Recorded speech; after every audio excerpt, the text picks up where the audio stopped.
Hey guys, how are you? This is Sean from the Hassan Group. Just wanted to reach out to everybody quickly. We've got a cool little segment that we're going to be hosting here in the office. I wanted to tune everybody in. So are you ready? 3, 2, 1.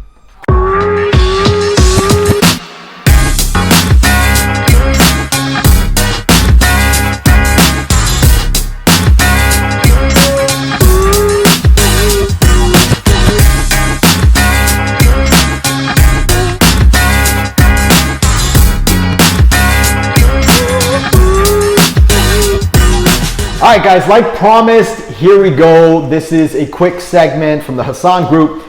Based on the present market, based on the present condition of the market, the number one question, all of us at the whole Hassan Group, we keep getting hit. How's the market? I had a Reliance guy come by the house. His question to me in the garage, how's the market? I just went to a jewelry store. How's the market? So everybody's number one topic is how's the market? So based on that, the hottest topic on the market is finance. We're talking interest rates. We're talking all of this. Now, the reason this is happening is because the market is affected by negative input from, wannabe economists on social media, and all of the uncredited opinions on social media affect how the general population sees what's going on. Now, my concern in this matter is this. I wanted to go and find one of the most credible finance masters out there, especially in Canada. The top 1%, I'm sitting with Mike Habib from RBC. He's an incredible individual. He is also my mortgage agent, and I trust him with my family and my business. So the purpose of this is, guys, I want the whole team, myself, all of us to be educated properly by credible people. And the more educated we are, the more we understand what's happening, the more we can plan for the future, that will build confidence within the market. Confidence is what we need, because right now the media and everything else that the population is getting is negative. There is no confidence being spread. But change is always going to happen. It always will. And we just need to pivot and adjust. That's all we got to do. Be confident, be educated, and we can move forward. So, with all that being said, Mr. Habib, thank you so much for coming. Thank you, Sean. Appreciate it. Mike, can you do me a favor? Sure. Let everybody know, just not to toot your own horn, but tell them how good you are. Oh, I'm great. Oh, thank you for the introduction. Actually, I'm so honored that to be here with a bunch of professionals here that know what they're doing. And the better part is you guys are seeking sources for your clients to know what's going on in the market, to better educate your client, to be equipped to make best decisions. Mm-hmm. We never make decisions on behalf of our clients. We pass information so they can make a good decision. Before I get there, I want to do a quick introduction. Please, So my name is Michael Habib. I'm a senior mobile mortgage specialist with RBC. This is my 19th year with RBC as a mortgage specialist. Out of 16 is convention winner, and the last 5 chairman, the top 1% in the country. And being, with the top financial institution in Canada, that's really challenged that I'm so proud that, to be in that position. That being said, this would give us, again, more information and more experience to better help your clients. Bottom line, the center of everything we're going to be talking about is the client, how we can help them and how we can equip them better to make a better decision. And to second your statement about, being like really optimistical about what's going on, I just want to tell everybody, the problem here is most people are comparing this year to last year. And my approach to this, last year was a lottery. How many times a person can win a lottery?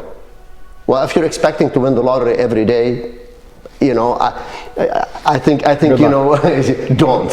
So if you win it once, you're happy, you're good. But if we compare this year to the previous years, before the 2021, 2020, 2019, etc., this is still a very good year. If you look at the numbers, still a very good year, guys.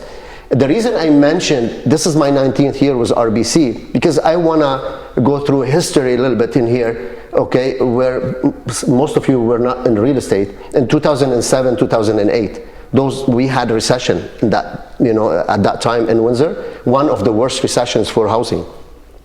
In those 2 years, I made convention in both years, top 10% in the country. This is to pass, it's not about bragging, it's to tell you, to be positive, because you still can do well in any market. The market is not gonna be always like really on top, it's not gonna be always on down, it's gonna be ups and downs. But the good agents will survive every market. And how you survive that? By building reputation, which is what you've been doing for the last few years, guys. And by building trust with your client, because the clients, we became advisors, not salespeople. We sell people, but based on advice, not really on how much commission we're gonna make. More than ever, the clients need that advice right now, because some people are worried, some people are like really scared because of what's going on. Always when there is a changes, whether positive or negative, people would yield, take a step back, they call it in French recul, so they can take a breather, get more equipped, and then go back again. But not to worry about the market. There'll always be people looking for homes, people have to live somewhere, and the demand is still very high because the number of houses in the market in the whole country still way under what's the required amount of unit that needs to be available by at least 5 million houses. So that tells you something right now. As it changes, again, people are gonna be worried, are gonna be yielding a little bit, they're gonna be pausing a little bit, but you know what? The confidence will come back. The biggest part of all, we live in Windsor in Essex County. This is very, very good community. People love adventure in here. You'll never see people in this market, in this city, in this community stop moving. They always want to buy houses, they always want to sell houses, they always want to keep moving. And again, this is after 19 years of experience. So be positive, smile. We're in Windsor in Essex County. That's actually a great point. Out of all the roster of people I know, how active our community is as entrepreneurs. Like, think about it in your own heads. How many entrepreneurs do you know? So many. We're like forward thinking. Yes, we get a bad rep in the past, whatnot, as far as Windsor goes, but our economy is booming because of our foresight, because of our motivation, our forward thinking. You're 100% right. I agree. That's why we'll always move. Try to go out downtown on Saturday night, guys. You see what people are doing. They're not sitting home and trying to save money. True. They're not worried. Yeah. Okay? Yeah. So not to worry about that part. Let's focus about what we can do to equip our clients with best advice so they can make better decision. And more than ever, they need you, they need us, they need everybody to be around them to help them making that right decision. Because bottom line, what people are coming to us here, not to meet new friends. Hopefully they do, but at the end they will. But bottom line here, they're looking for homes. They're looking for a house to buy, or they're looking to sell a house. That's the bottom line.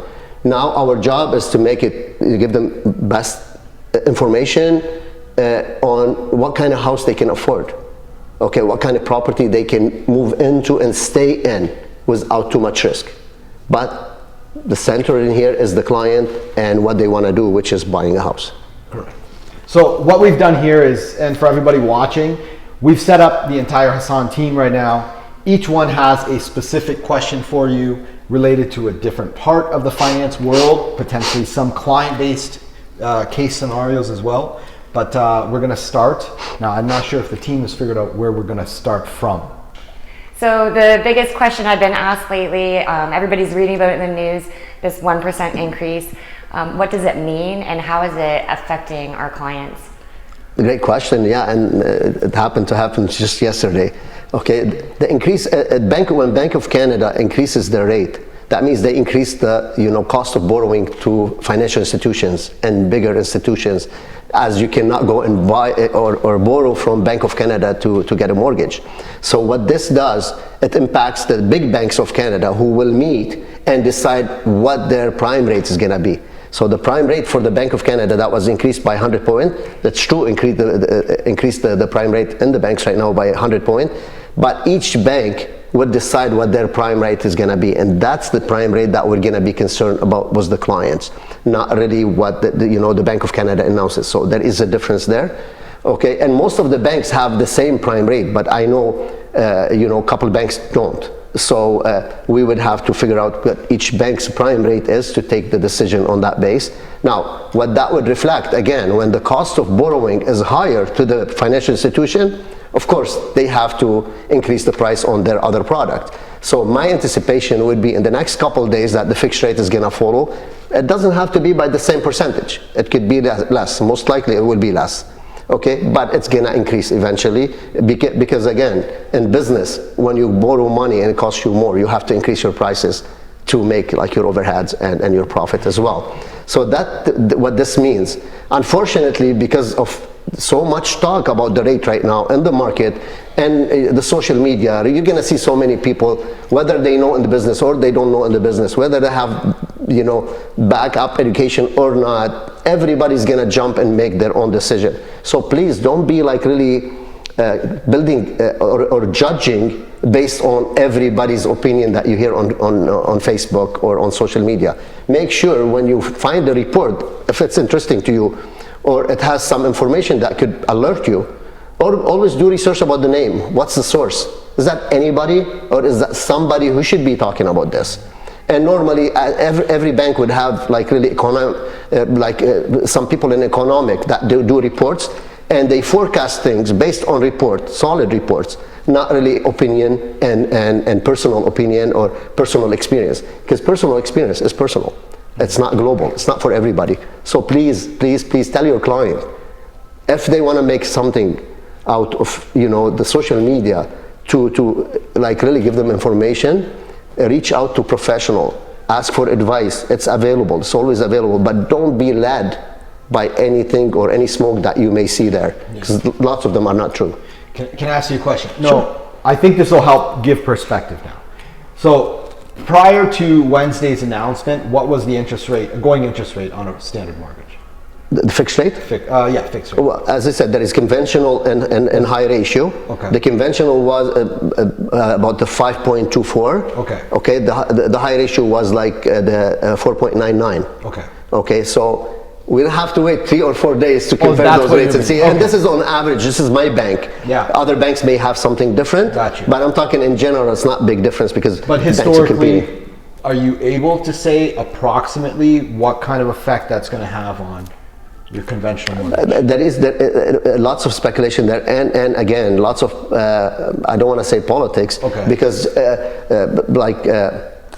banks are always look like, you know, for market shares, and it depends how short they are on their market shares and how much risk they're willing to take. Gotcha. To increase the rate or keep it lower, and they start biting fingers, so meaning, oh, you know what, I want to go up on rate because my cost is a lot bigger, but I'll wait a couple of days till everybody else do it, so I can just do so many pre-approvals for so many people at lower rate because I'm better rate, and then after 2 days they follow. But at the end, most of them would follow. Again, it takes like 1 or 2 days between banks to do that, and again, that's a strategy for market shares. So we can catch up with you later on about that. Anytime. Perfect. Anytime. Okay.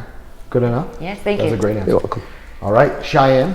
What can we expect moving forward from interest rates? Sorry? If anything. What can we expect moving forward with interest rates? Okay, that's good forecast question. And I'm not going to give you my personal opinion. I'm going to tell you what the report says. Government was saying in the beginning of the year, the rate is going to be going up between 5 and 7 times. So we're heading to the 5 times. So that being said, it could be another 2 times of raise of interest rate. I'm hoping, because we were expecting like 50 point to 75 points increase, but they went for 100 point. Maybe that would skip the next one. So hopefully that would be the end of it. Yeah. You know, and again, stability in the market, okay, would create like really again movement. The problem is when you're in the transition between rates, people again get like really worried and they'd rather wait rather than make a move. And that's what, in my opinion, kind of slowed down the market a little bit. But when the rate, doesn't matter how high it goes. I'm not talking about like how high the rate is or how low the rate is. I'm talking when the rate stabilized, so people can set their budget accordingly. That would lead back to another movement in the government and in the market. And the reason for that, again, because everybody wants to buy. You want to buy a house, you want to set a budget. You want to know what to expect your payment to be. You want to know, you know, if that's going to be sustainable and it's going to be like really staying for a long time. So those changes and transition normally shake the market. And when the market's shaking, it's very hard, you know, to tell on reports like, you know, How high it's gonna go, again, I'm gonna base it on what the government's saying. Hopefully, they don't go more, but they're saying another time, one more time. At least, right? At least one more time, yes. So if demand's still high, what is the solution regarding affordability? Yeah, that's a great question again, and I've been thinking about this for the last few months because I'm in the business to stay, like most of you guys, and this is how I make my living. Not to mention, I have very large number of clients who are like really having pre-approvals and still in the market to buy. That's why I was thinking, like, if in this environment, what could be done to actually really balance it out so we'll make it more comfortable to the people, more comfortable to you guys, and because as I just mentioned, the demand is still very high. We need more homes. People are still looking for homes to live in. Okay, but at the same time, affordability is in question right now because not too many people can afford what they want, or they can afford a home, so to speak. Okay, we have to create an environment, okay, to be suitable for both parties. So, in my opinion, there is two ways could be done in here. I could, other people may come with more solutions, but what I'm thinking is if the government kind of like slow down on the builders, maybe like lower the taxes, maybe give them a waiver on permits so they can lower their prices a little bit. And the developers and builders start thinking about right now, my clients are not gonna be able to afford that $1 million home anymore. I'm talking in general. Okay, lots of people will still afford the 1 million, but general clients who are looking to buy, but they can only afford let's say 500,000 home. That builder has to create that environment for them. That's a demand. People want those houses. So the developers have to start looking what the market wants, what the market can do, not what they want to do. Unlike what was going on before. What was going on before, competition, and everybody's running, and because of the demand, they don't care. If you don't buy, we'll go to the next client. Now, no, there is one client here, and we have to satisfy that client. And in this market, the best way to do it, again, is by maybe finding like really a balance between what people can afford, number of buyers, and we create that market for them. I hope that would answer your questions. All right, quickly, guys, we're going to slide over now to Elton Farrow from the team. He's got a question. Yeah, I have a lot of clients who are looking to purchase, but they need to sell their home before they make the next purchase. So last year, the playbook was pretty clear, and it was very standardized and normalized for people to buy their next home, and then would sell our clients' home within a week. No problems, no issues, usually very smooth. What advice do you have for clients who are now looking to make their next purchase and need to sell their current home in order for them to stay financially protected in this climate? Very, very good question, and veteran questions. And Sure. Actually, we're encountering that a lot lately. I'm glad that you brought that question. And this is basically life questions from the market. Because most people in the previous months, because of how the market was going and running, they weren't worried. And when I tell the client it's gonna be conditional on the sale of your house, is don't worry, my house will sell. But even when they say that 5-6 months ago, which is the likelihood that's gonna sell, it's very high, and most times it's sold. But there's still risk. There's still the house to be sold. It's not sold, it's to be sold. But the risk was minimum, because again, the sale market was crazy. You put the house in the market, it's like pre-sold, so to speak. Before you even put it in the market, you have those offers. So that gives you like the confidence to not really place that conditions. But to the bank, it's always been a condition. When the client comes to me and their down payment coming from the sale of their house, or they don't qualify to hold 2 mortgages together, it is my job and responsibility to tell the client, you know what? You're approved, you're good, conditional on the sale of your house, because if you don't sell your house, you may not have down payment, and you cannot hold 2 mortgages together. We may get you an exception to hold the 2 mortgages together because your house is for sale, and that's an easy exception normally. But if they're relying on the sale of that house for the down payment, and that house doesn't sell, it's a big issue. It was then, but the risk was minimum again because the houses were selling. Now, the houses are not selling as much as before. So the risk is greater. It's still a risk. So I've always advised my client, that's a risk to take. It's up to you to decide. Now I would probably focus more and tell them, if your house doesn't sell, you're in trouble, because you'll be subject to lose your deposit and possibly lawsuit. So if you're willing to take that risk, take a little bit more time to reconsider. And I think we're gonna see more and more in the market right now, conditional to sell the house. And the sellers will have to accept that if they wanna sell their homes, if that's the case of the buyer, because if they don't, they're losing possible buyer to their home, and they may not get another one. Now, they may be tighter on price, they may request a greater deposit to make their conditions better, but that condition, again, please guys, educate your client. Don't tell them to have so much confidence, because as you're gonna encounter more and more new closings, if they still haven't sold their house, there is a risk that that house is not gonna sell in time. 100%. And here's the thing, we are a listing brokerage. We do a lot of listings. Now the reality is I've inspired buyers agents. Listen, you don't have to come to the table cash. That is a different market right now. Get a financing condition. I want you to do your homework. Jay Kwaja, he's on our team here. He's got a question. So with the market changing along with the interest rates, a lot of clients ask fixed versus variable. Could you maybe give us some pros and cons of each, and maybe some examples of who should be on fixed and who should be on variable? Put me on the spot, yeah. Okay, no problem. But you know what? I've always said to my example, for the product that we have, okay, it depends on the person. It's like, to make it really kind of sarcastic, some people love Italian food, other people love Chinese food, other people love steak, okay? You can't tell which one is better for everybody. Everybody's product is, to suit what they're looking for. So if somebody's buying, let's say, property to flip, they're buying it for a short period of time, of course I'm gonna recommend the variable. If somebody's buying a house to live in for a long period of time, more than ever, and now I wanna stress it out, okay, more than ever, I would advise to consider fixed rate, even though it's higher than the variable rate. Why is that? And the approach, I'm gonna give you what the fixed rate is, what does it provide, and what the variable rate is, and leave it up to the person when they come to us to decide which product is best meet their goals and needs, okay? So the fixed rate gives you peace of mind. Set a budget you don't have to worry about. So let's say we take fixed rate today for 5 years, and 2 years from now the rate drops. He's gonna feel, oh, I wish I went variable because the rate dropped. Okay, but how about if the rate goes up? Okay, they're gonna feel like they're heroes because they made the right decision. Okay, the problem here is you can't tell. You don't know, because we don't have a crystal ball what's gonna happen in the future. But we can tell you that that fixed rate is gonna give you peace of mind. At least you don't have to worry about your rate.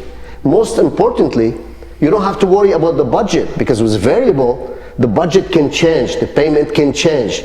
If the rate keeps going high, you're at risk of not having that rate, okay, in the future. It could be higher. And when I talk about the variable, I'm gonna mention to you those factors. But again, the fixed rate is set for people who want peace of mind, set budget, know what their monthly payment for the next 5 years, and they will worry about that when the renewal comes. And again, when we meet the clients, we give them all those perspectives, we give them those figures to tell them what to expect. But at least for 5 years, if they take 5 years term, they don't have to worry about that. That's what the fixed rate provide people. Okay, again, peace of mind, stability. If you go to the variable, because as everybody knows, it fluctuate based on the prime rate that went up 100 points yesterday. So those people who took a mortgage 2 months ago, now the rate is gonna go up by 100 points. It could happen, let's say in 3-4 months something happened in the economy and that rate drops. Your rate is gonna drop. What this creating, I'm not talking here about the economics more than the environment that creating was the client. You're not stable. You don't know what what your rate is gonna be. The monthly payment may not change, okay, unless it reaches trigger rate, and I wanna explain that really quickly.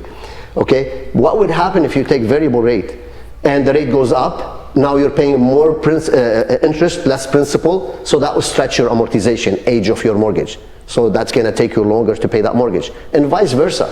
If the prime rate goes down, your rate's gonna go down, but the monthly payment is not gonna change. The portion goes toward, the interest would be less, the portion going toward the principal would be higher, and that shrinks your amortization.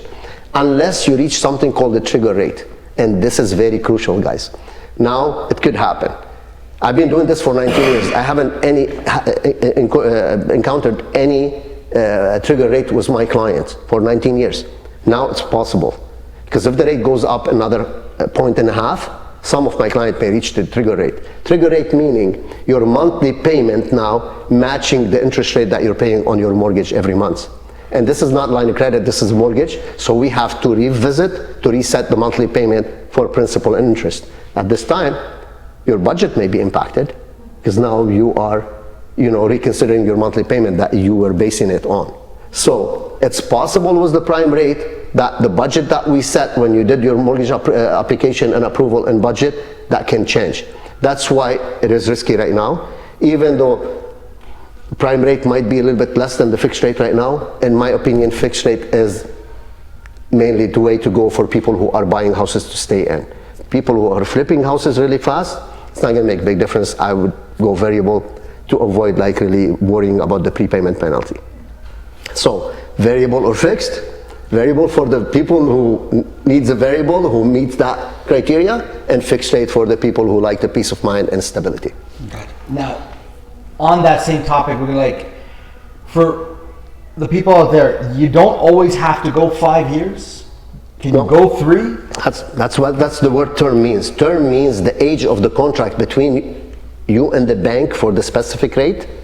It can go 6 months, 1 year, 2 years, 3 years, 4 years, 5 years, up to 10 years. The variable rate was RBC anyways, it's always five years. When we say 5 years variable closed, because it fluctuates anyway, it's not going to be fixed. But what we mean by the 5 years variable closed, I mean the discount that we give you from that variable, it's let's say prime minus or prime plus, that number plus or minus, that would be good for the 5 years. Gotcha. That's the fixed rate portion of that variable. While the fixed rate, again, you can choose any term you want. And again, term mean the age of the contract between you and the bank for that specific rate, how long it's gonna be. Most people go 5 years, but there is like 6 months, 1 year, up to 10 years, okay? And unlike the amortization is the age of the whole mortgage. So that could be few terms. So just to touch base a little bit about first-time home buyers, as we see affordability become increasingly more challenging, is the government providing any incentives or maybe new programs to assist those just trying to attain the goal of home ownership? Excellent question, taking me from the topic of interest rate. Thank you. That's a little bit of a relief. And that's basically the typical like traditional pre-approval for first-time home buyers. The unlikely part that we're encountering right now, affordability, because the rate that we base it for the client, we have something called the qualifying rate. It's not the sale rate that the client is going to get when they take their mortgage. Qualifying rate is the rate that we use to qualify them for that mortgage. And when the government created that stress test a few years back, that came into play. And I agree with it, because again, we're encountering that right now. When you come to renew your mortgage, if we approve you, let's say on 3%, and your rate is 3%, and you're approved on that base, in 5 years when your mortgage coming due for approval and the rate 5 or 6%, are you going to be able to afford that mortgage? That's why the stress test is in place, to approve you on a higher limit, so if the rate goes up higher, you still can qualify for that house and can afford that house. What I'm trying to say here right now, we're encountering right now, not really posted rate by the bank, the government, which was like, as per yesterday, 5.79. It's negotiated rate plus 2%, which is over 7% right now. So the qualifying rate is 7%. That would reduce the purchaser ability to buy larger mortgage, okay? And based on the income and the expenses, now you cannot qualify for the same amount that you used to qualify for a few months back because it's over 7%. What this is doing right now, young couple got married with good jobs and they're not qualifying to buy a really decent house for themselves. And more than ever, we're seeing parents helping their kids, by co-signing or guaranteeing that mortgage because their income is higher, or they can help with credit, or they can help with down payment. That being said, a message to the first-time home buyers, before I talk about the advantages of the first-time home buyers, okay, when somebody co-sign, immediate family has to be, co-sign with them. They're not co-signing with them to take that mortgage or to pay that mortgage. They're co-signing to help their kids getting a house that they're going to be paying the mortgage for, not the parents. So the parents needs to know that when we ask you to co-sign, we have to educate the co-signers that you're helping your kids or your nephew or your niece or your sister or your mother to buy a house that they're going to be responsible for the payment, not you. But because they don't qualify because of the financial situation, you're helping them for that. And we give them advice always. We tell them, if you don't understand the concept, please seek a legal advice. Always, always, always. Because we're not lawyers. We give them experience advice, but not legal advice, because we're not equipped for legal advice. There is specialized people that can do that. Okay, now the advantages of first-time home buyer. A few years back, again, the government of Canada introduced the land transfer tax waiver, which is up to $4,000 for first-time home buyers. Okay, they waived the first $4,000. And lots of couples, they try to be kind of like smart a little bit, okay, about it. They used to do, okay, like, let me go with me only, and then my wife can go buy another house to waive it. As long as the couple lives together in that property that they're buying, you know, even if their name is not on the property, they cannot qualify for first-time home buyer. Because the question is, if you lived in a property owned by one of the couples. So that's a small message. Also, if they have RRSPs, they can cash up to $35,000 RRSPs, each one in this case, for down payment. Okay, when they cash RRSPs, you know, for that year, they don't have to pay taxes on the RRSPs. The condition for that RRSPs to be used, they have to be in RRSP account more than 90 business days before you take possession of that house. Okay, also, you have to return those funds in 17 years term. Most people think it's 15. The first 2 years are a grace period, so that's gone. And then on the third year, you have to start returning 1/15 of that amount to your RRSP account. If you don't, they projected that 1/15 to add it to your income and they tax you on it. That's basically, and there is always like lots of incentives, like City of Windsor. They used to have housing affordability program sponsored by the federal government. It depends on how many million they can set for budget, and they usually help first-time home buyers with down payment. But I don't see that program this year happening. When they have it, they introduce it and market it, and first come, first serve. Correct. So to keep their eye on the City of Windsor, if there is any funds for that, they can always apply for it. I hope that answers your question. Yeah. All right. Next question is going to come from Crystal Iscaria. Okay, so we work with a lot of buyers who are hesitant to buy right now. What's your advice to them? To wait or to buy now? Good question. Tough question. It is a tough question, again, because it's you know, you can base it on a few things. But to me, if I'm going to buy something, okay, I focus mainly the cost of that thing. Can I afford it? Is it for my convenience? Is it something I need? Before I make a decision to go and buy. So if people want to buy a house, that's their goal, to buy a house. I don't advise anybody to stop, because we don't know what's going to happen next year. I know somebody in this room, okay, that we're planning to buy a house, okay, a couple, young couple, okay, and they said, you know what, based on a few factors I'm not going to mention right now, they decided to delay that transaction because they thought the market could be better the following year. The following year, they were targeting almost same property in the same street, but 100,000 more. So how can we tell what's going to happen next year to delay that next year? If I know, if I have a crystal ball, then I can give them like really constructive advice. Because I don't know, I tell people, do what you want to do at the time that you want to do it, but take into consideration, always, something you can afford and you can sustain. Don't, like, if you can afford $1 million home, buy 500,000 home. But if you're looking to buy a house, you know, I tell people, yeah, always focus on your goal, what you want to do. Try to get the best convenient decisions and information so you can make constructive decisions to be smart. Sorry. Is that going to be like good investment or not in the future?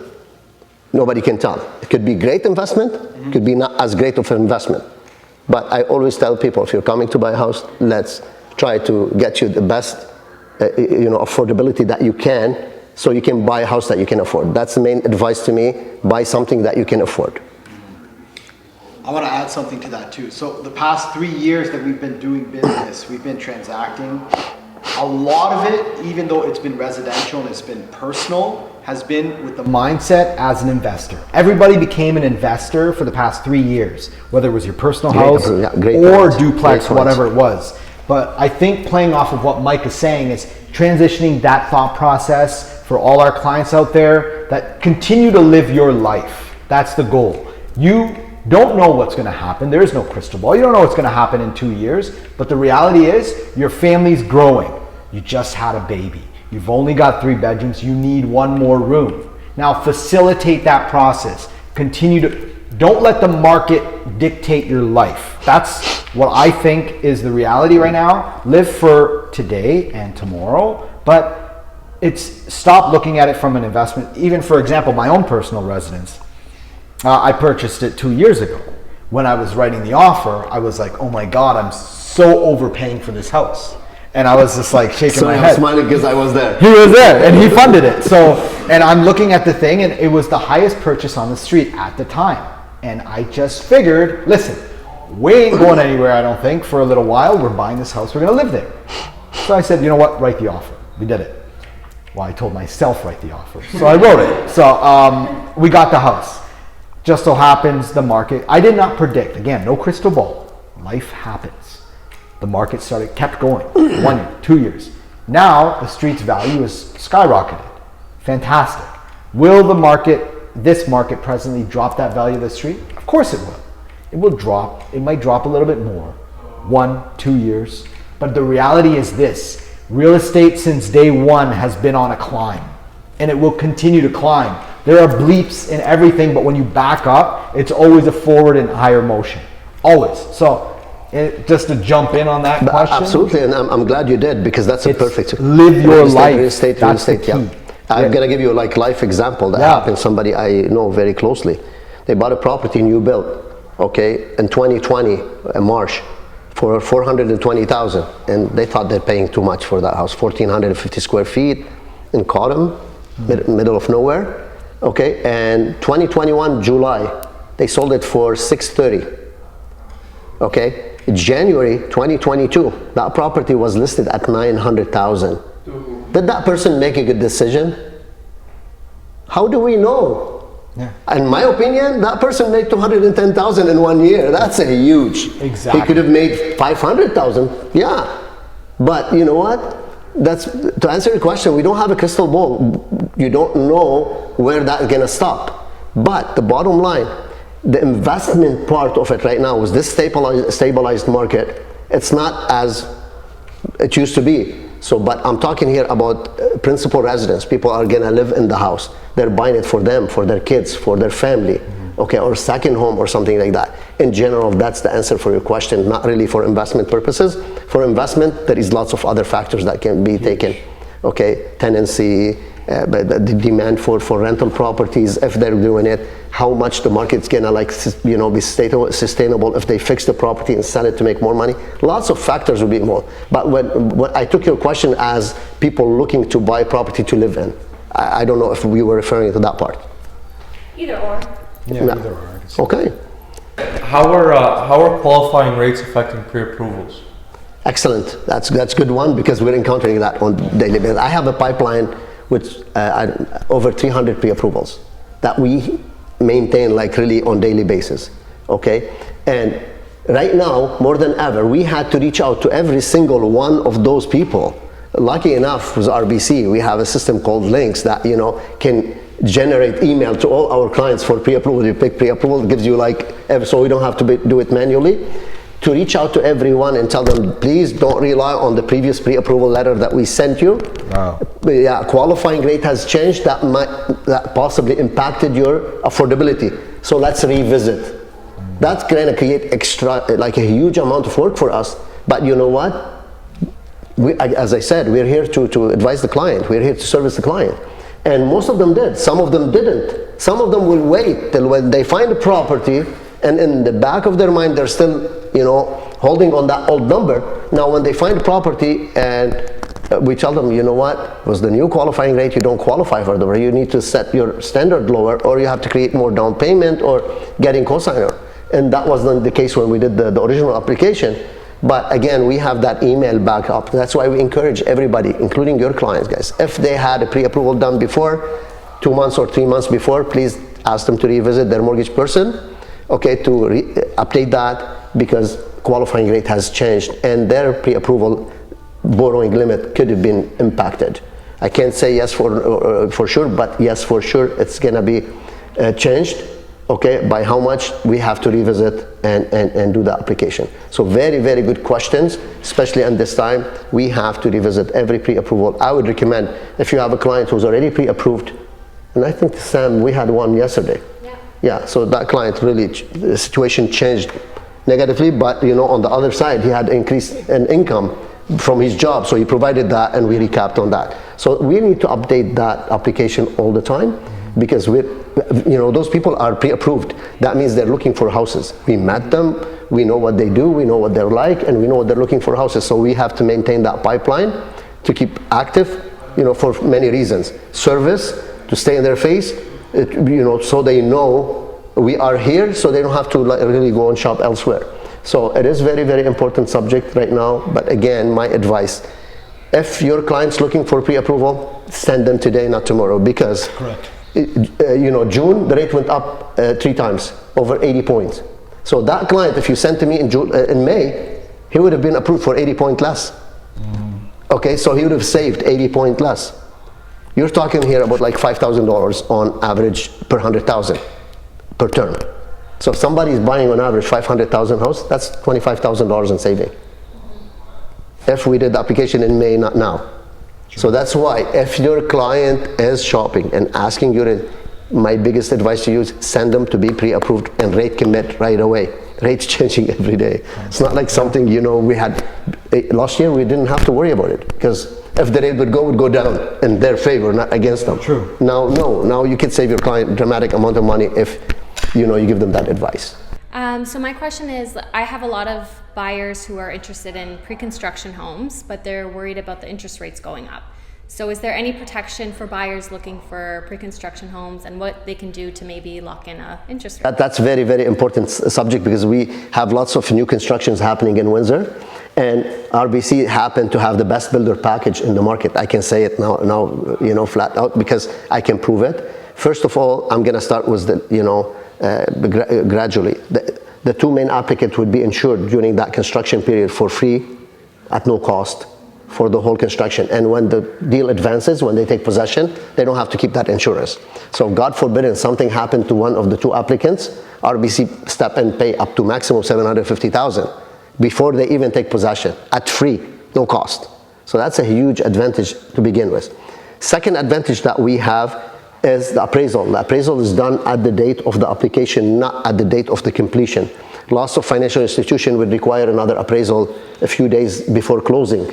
Okay, and RBC rely on the occupancy by the lawyer to make sure there is occupancy in place is safe to live in. We don't do another appraisal unless the client changes the address of the property or the purchase price during that construction, then we have to revisit. If they don't, when we do the appraisal upfront based on the floor plan and location, okay, we're done. We're not gonna look back at another appraisal. That's a huge advantage too, especially in declining market like this. If you're buying a house today, 1.2 million, and we do the appraisal today, and it's gonna close a year from now, can you guarantee that 1.2 million is gonna be sustainable a year from now? It could be 1 million value. So the other financial institution, they're gonna say, you know what, this property is worth 1 million, so we're not gonna cover you for 1.2. While RBC doesn't do that, you're guaranteed that deal is gonna close for protection of the client because they have a large deposit, for your own protection because you did so much work with the client, for the protection of the builder who has so many houses sold and need to close in that month. So to keep the market stable, RBC had to come with this solution.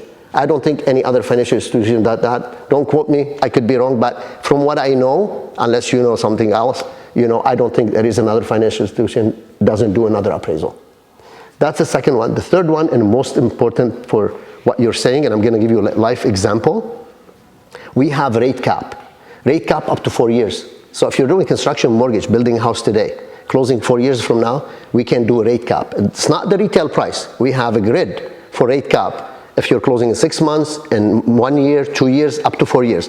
The grid, let me give you an example about the grid. I had a client buying a house on Rockport, March last year. February or March last year. It's closing September this year.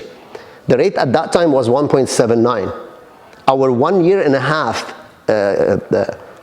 cap rate was at 2.39. That deal is gonna close September in 2022 after a year and a half at 2.39 interest rate. Today's interest rate like what, 5.29?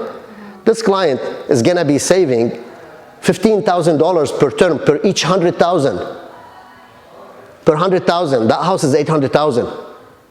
Can you imagine the amount of saving? So that's what the cap rate does. So if I do today, let's say cap rate for 2 years, okay, at 5.9%. What this tells you, if the rate is 10%, when the client comes to take possession of that property, you're guaranteed that 5.9.